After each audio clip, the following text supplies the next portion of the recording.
Hey guys, it's Lotus and welcome back to another video. Today we're going to continue on with our read-along of Urha. Let's jump right into it. Chapter 36. This venerable one has probably lost his mind. Without thinking, Chuaning reached out to steady him.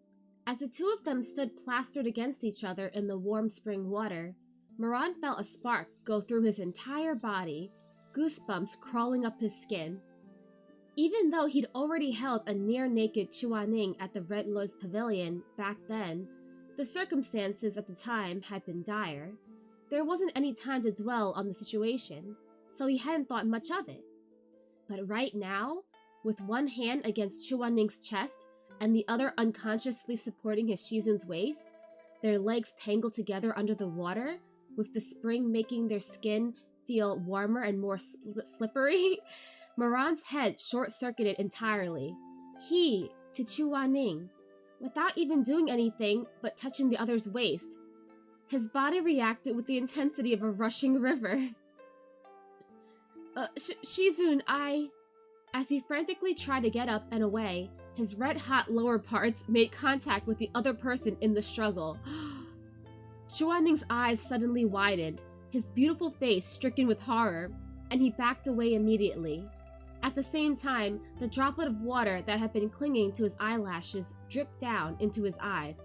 He grew more and more agitated, squeezing his eyes shut and rubbing at them, but he didn't have a bath towel to wipe the water with. Shizun, use mine! Moran's face burned red, mortified to absolute death. Still trying his best to pretend that nothing was wrong, he used his own towel to wipe the water droplets off of Chuaning's face for him. When Chuaning finally opened his phoenix eyes again, he still had a baffled look of distress on his face, with a hint of panic underneath. But it only lasted a moment before he quickly forced himself to calm down. He pretended he hadn't felt anything at all and said, hoarsely, "The fragrance bar. Pass it to me." Oh, okay. Moran crab-walked stiffly to the edge of the pool and picked up the box of fragrance bars sitting on the bank. What scent does Shizun want? Whatever. Moran's head swam in a daze. After staring blankly into the box for a long time, he turned back and said sincerely, there's no scent here called whatever. Oh my god, he's so dumb. ...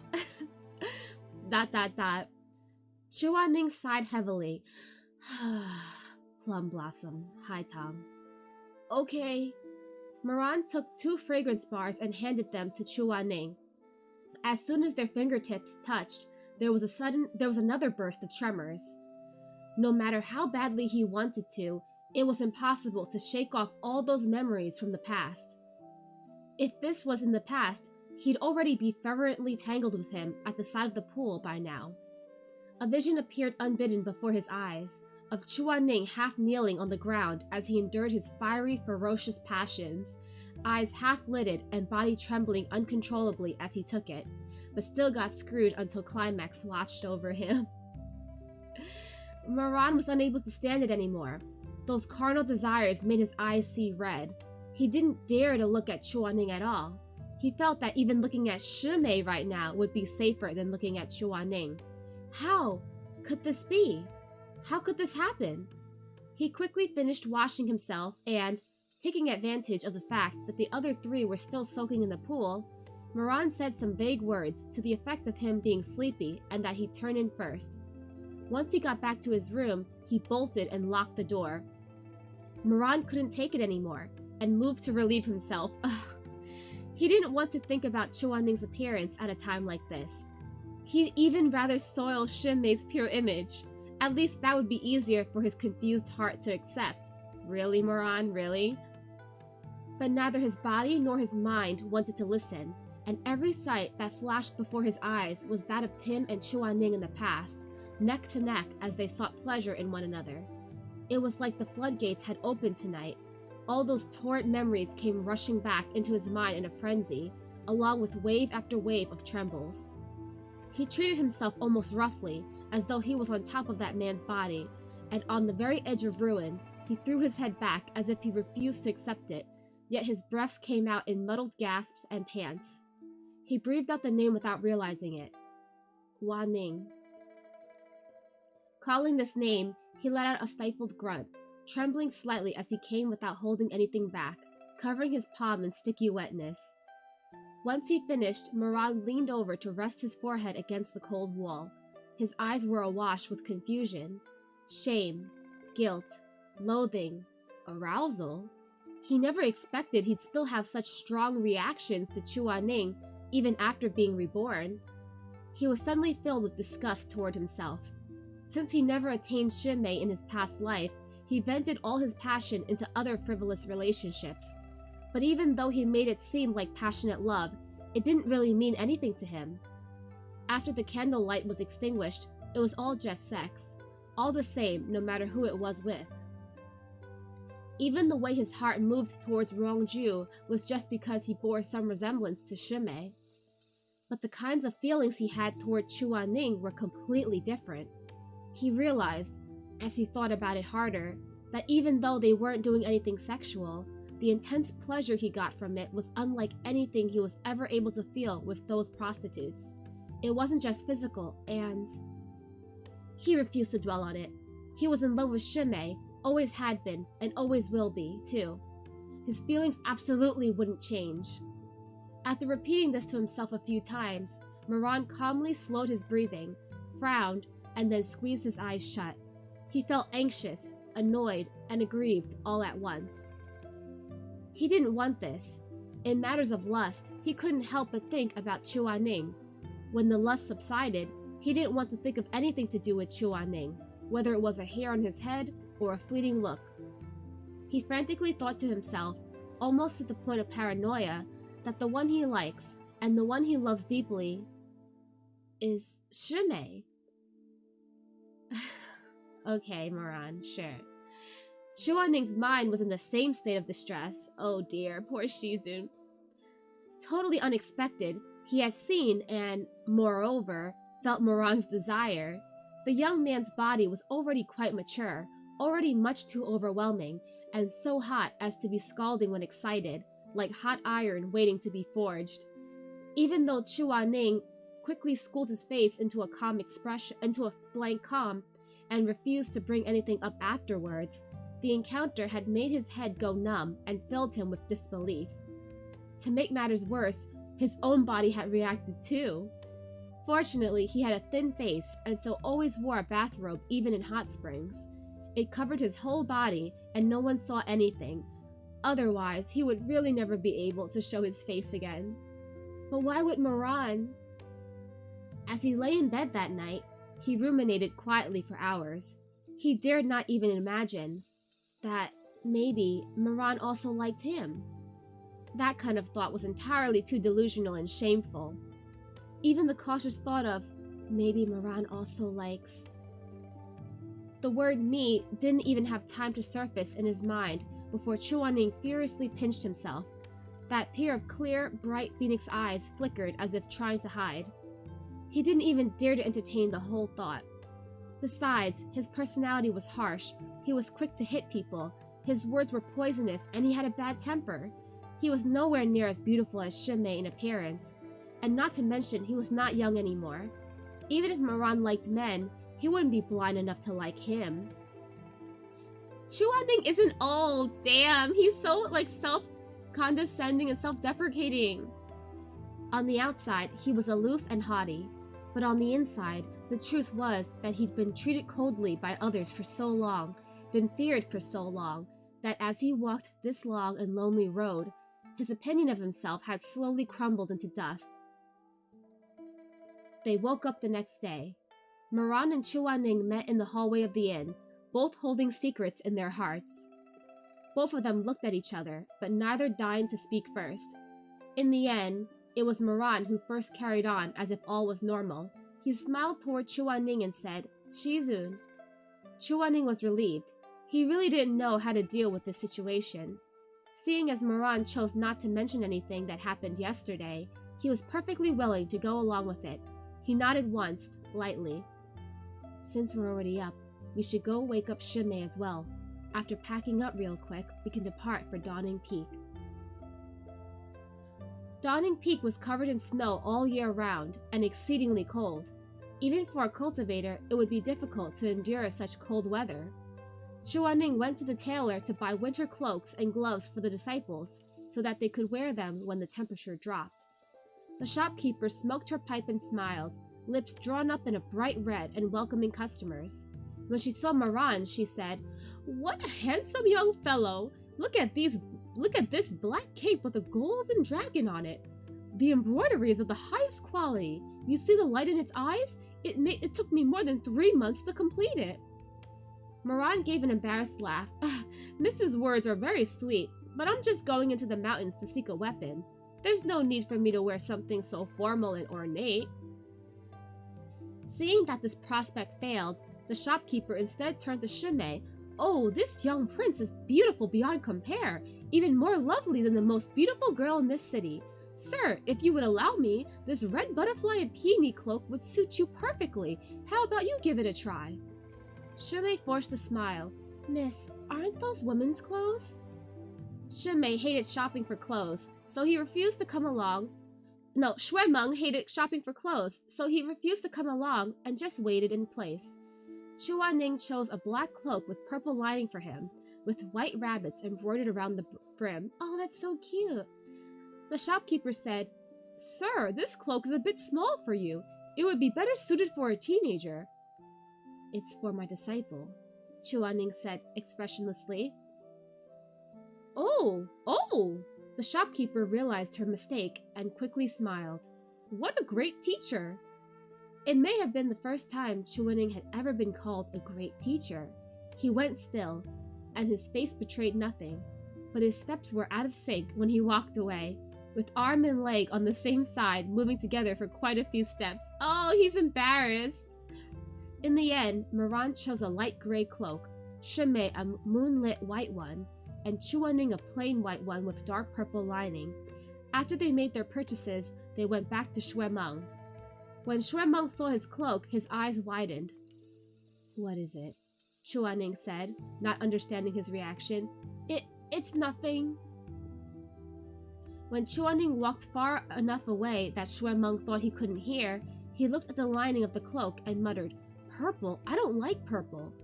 He didn't expect to hear Chuaning's voice saying coldly, "So much nonsense. If you won't wear it, you can climb up naked." They leisurely traveled to the end of the road, and the four of them reached the foot of Dawning Peak before nightfall.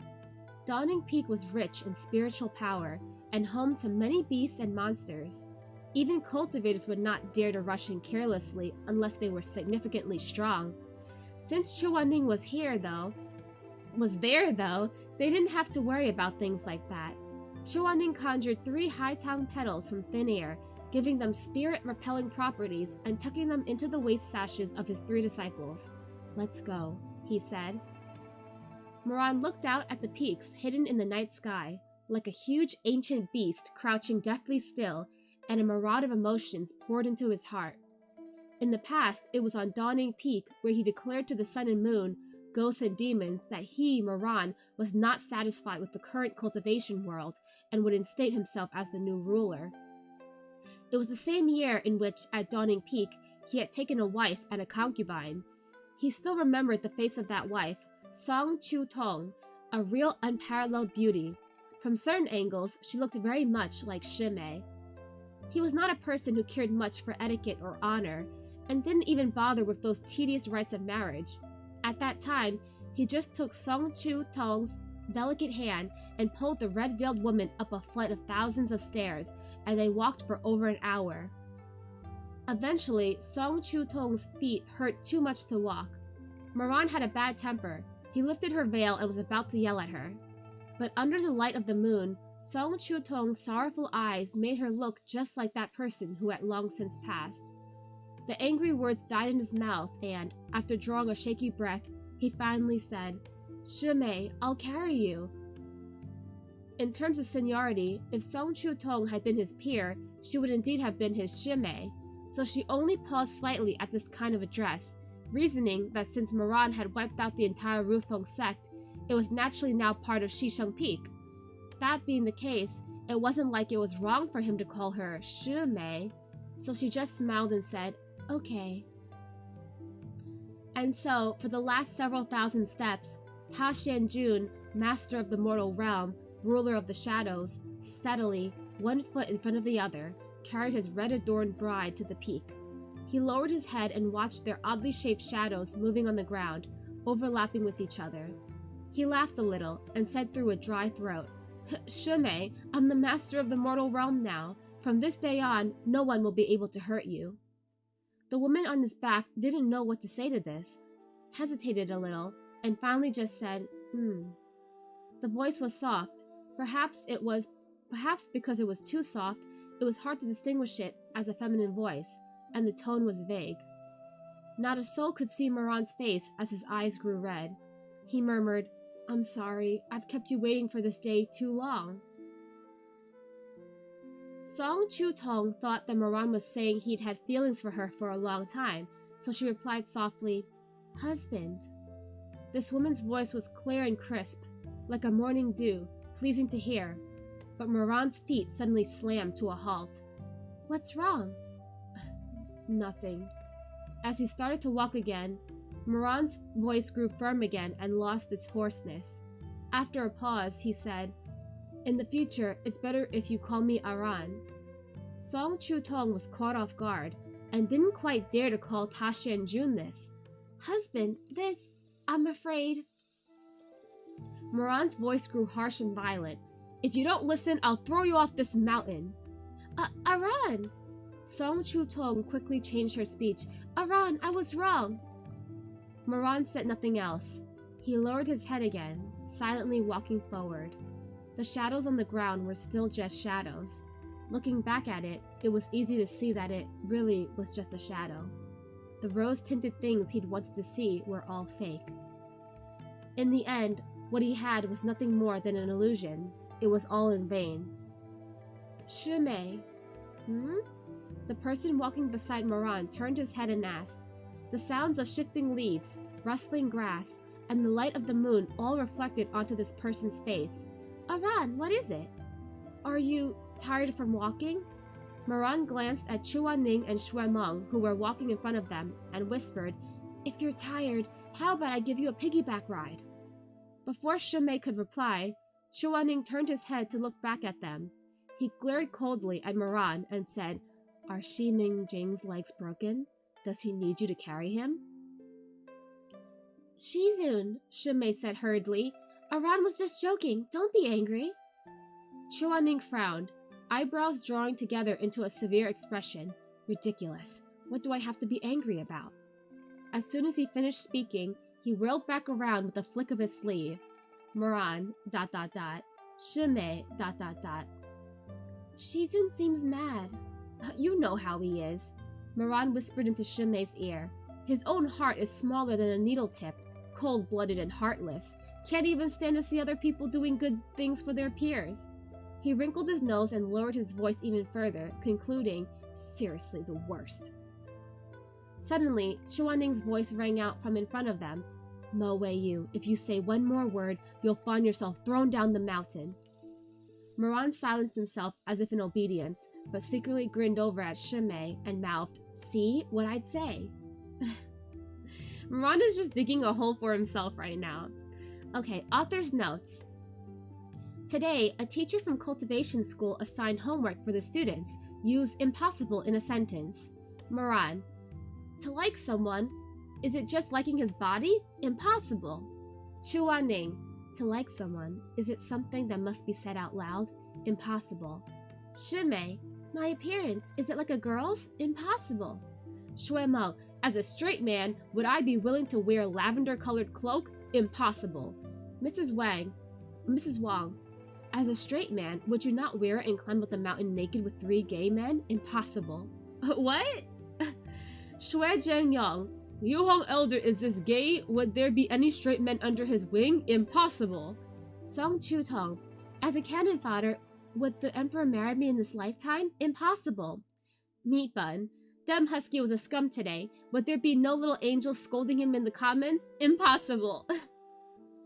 Wait, so this implies that, based on, right here, what Mrs. Wang said, As a straight man, would you not wear and climb up the mountain naked with 3 gay men? Impossible, which implies that Shimei is also gay. Okay, because we know that Shizun and Moran are gay, but it implies that Shimei also bats for that team. Wink, wink, wink. I can't wink. Okay, oh well.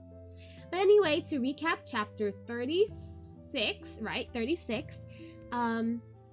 So after Moran accidentally groped Chuaning in the bathhouse, Chuaning and him decided to just pretend that nothing happened because they were too embarrassed. They both had physical reactions though. So you know that they did indeed were affected by that encounter. But then Moran ended up flashbacking to when he married his empress, and how he walked up thousands of steps and mistaken her for Shimei. So at this time, we still see that he still has a lot of deep-seated feelings for Shimei, although he does also harbor certain feelings toward his Shizun, because he said it himself that even when they're not doing physical lovemaking, he also just enjoys being in Shizun's presence. He found it very comforting. So I think we all know that he likes his Shizun more than he lets out to be. It's just he hasn't realized it yet because he's a dumb husky. Anyway, let's continue. Chapter 37, This Venerable One Meets a God. The cold moon reflects upon the frosty snow. The frozen mountain embraces the icy lake. The tallest of the tall cannot be crossed, and the despair of the world is in this timely moment. Shuemeng wiped snow off of the large boulder, wearing deerskin gloves on his hands, as he read aloud the cinnabar inscription upon it. He looked back and said, "Shizun, we're here!" Dawning Peak was embellished by storming snow all year long. At that moment, a luscious crescent moon was high in the sky, a shimmering glow looking upon the icy lake. Cold air pierced through thick forest leaves in an absolute world of ice. Jincheng Lake was frozen without traces of snow, as if there were jewels made of glass across the sky and earth. The Milky Way itself fallen upon mere mortals, falling stars seen as far as 10,000 miles, a scene peerless in magnificence. It was as if one had truly journeyed to the end of humanity, to a world covered in beautifully untainted snow.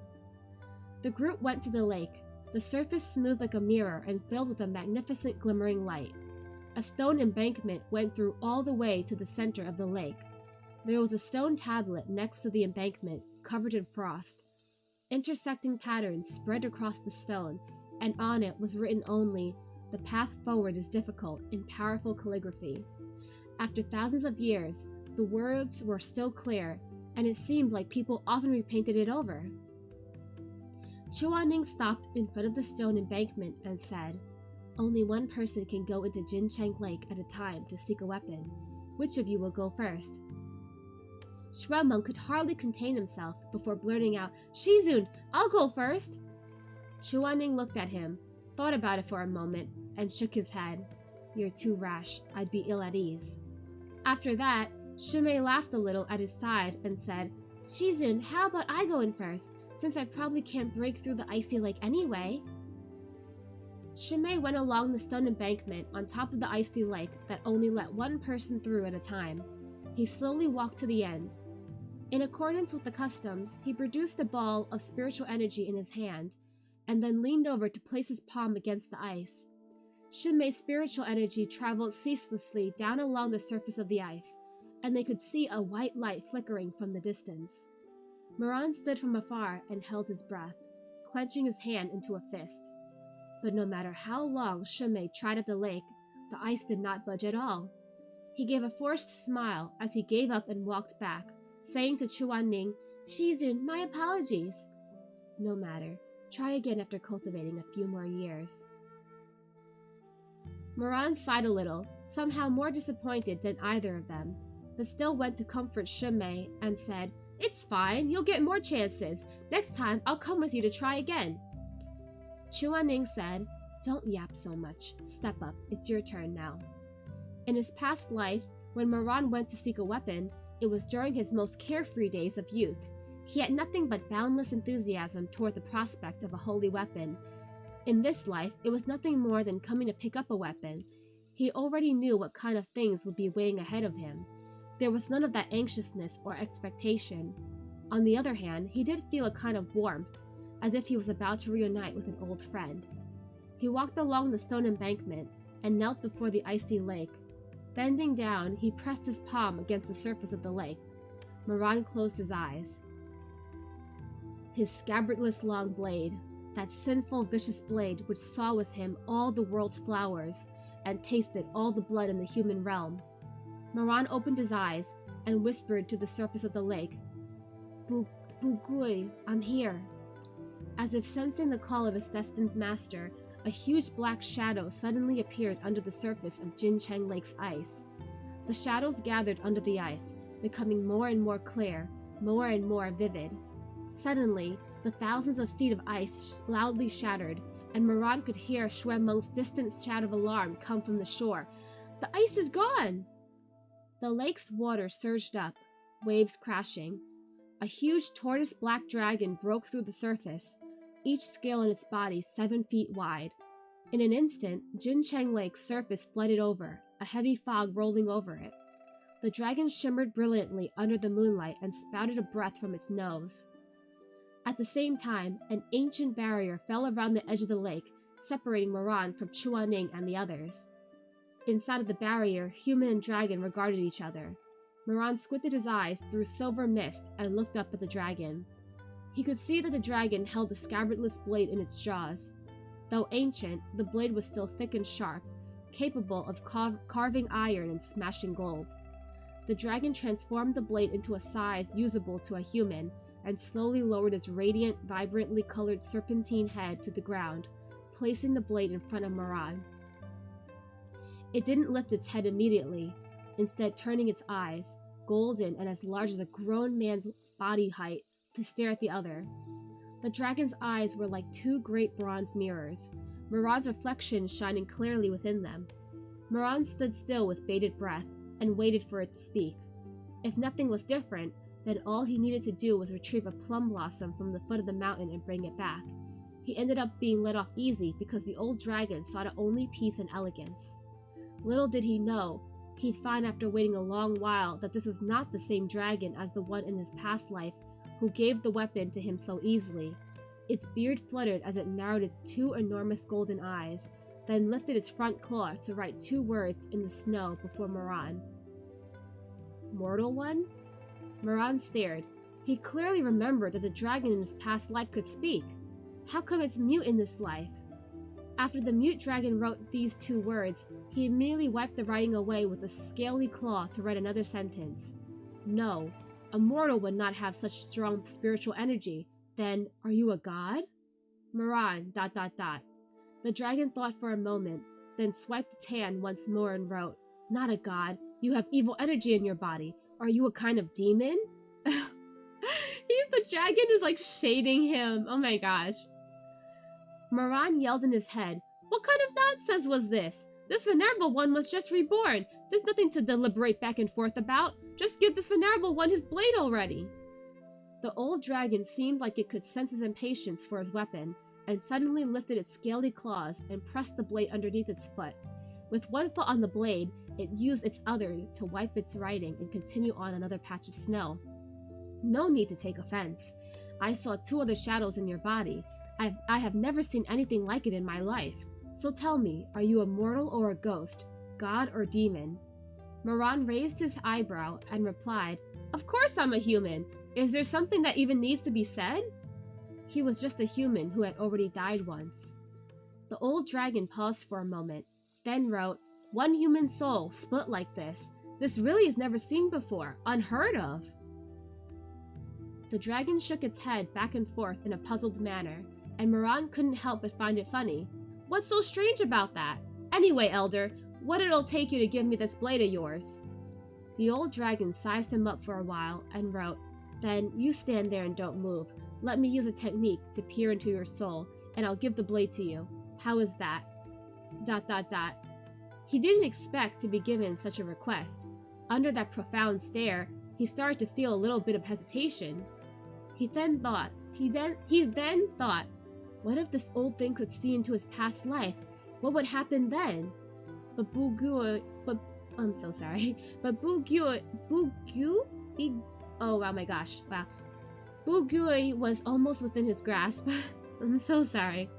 This blade possessed a strong, fierce power. It was one of the rarest holy weapons in existence. If he refused now, he'd never have a chance to get his hands on it again. Bugui. I'm so sorry. Wow, okay. With little pause, Moran looked up and said, "That's fine and all, but, Elder, will you give me the blade no matter what you see inside of me?" The old dragon drew on the ground. "These are the terms. I will naturally follow through on my words. No matter whether I was good or evil in the past?"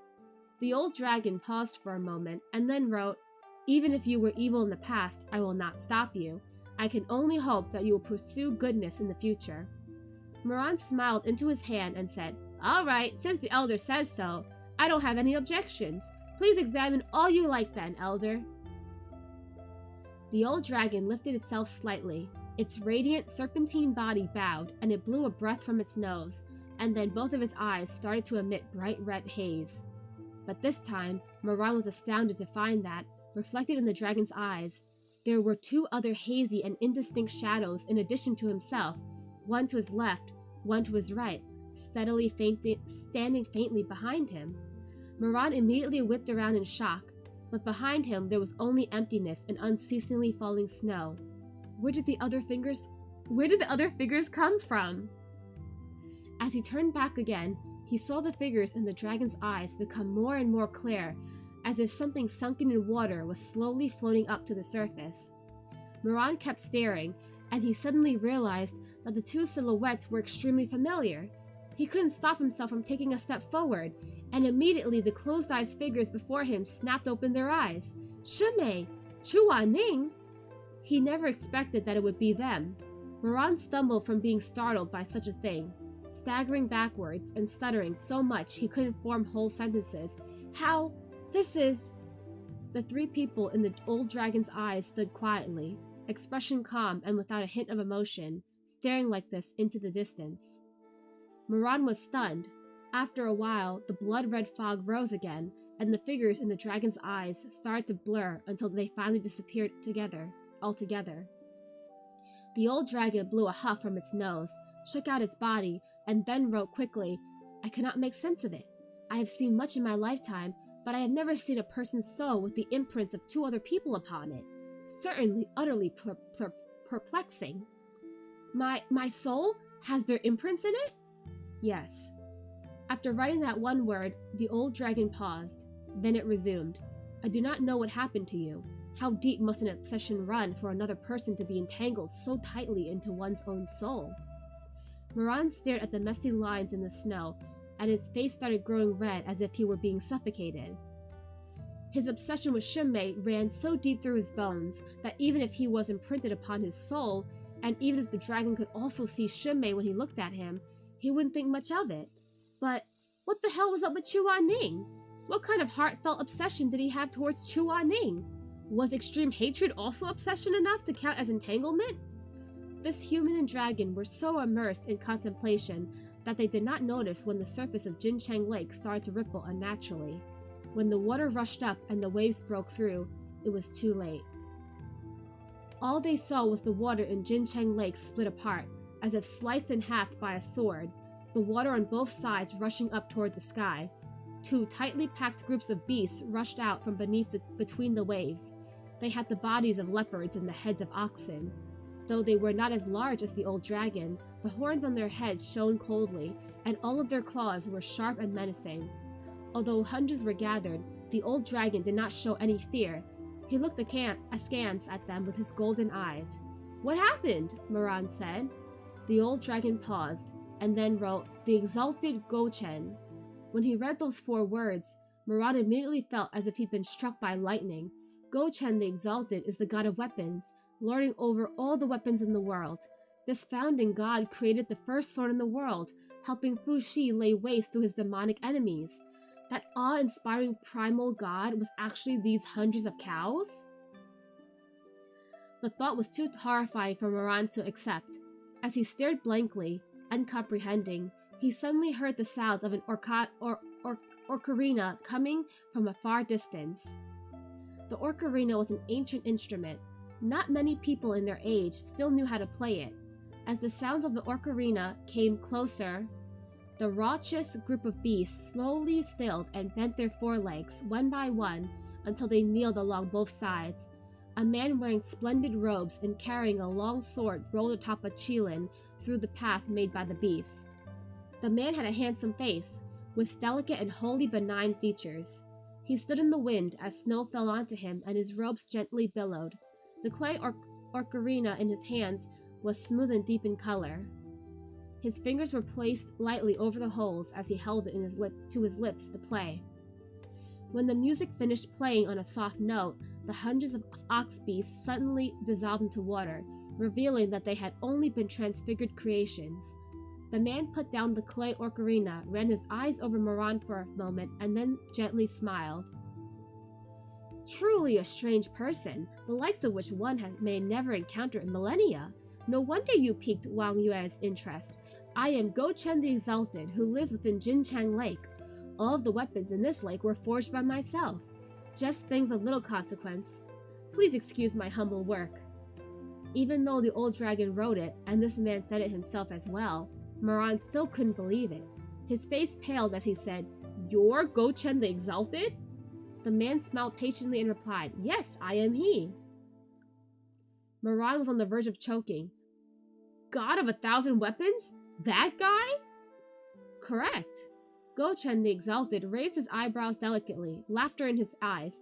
The later generations do seem to call me that. How embarrassing. I just grind a few paltry swords and tie a few little whips when I'm bored, yet people idolize me so. Moran, ... Strong people acting humble was the most grating thing on earth. Chuaning matter-of-factly said, "I have 3 holy weapons," but this exalted Go-Chen was even more irritating. He actually went around calling the weapons he created paltry swords and little whips. Why doesn't he call Emperor Fuxi little old man while he's at it? Moran took a while to process this and finally said, Then shouldn't you be in the heavenly realm?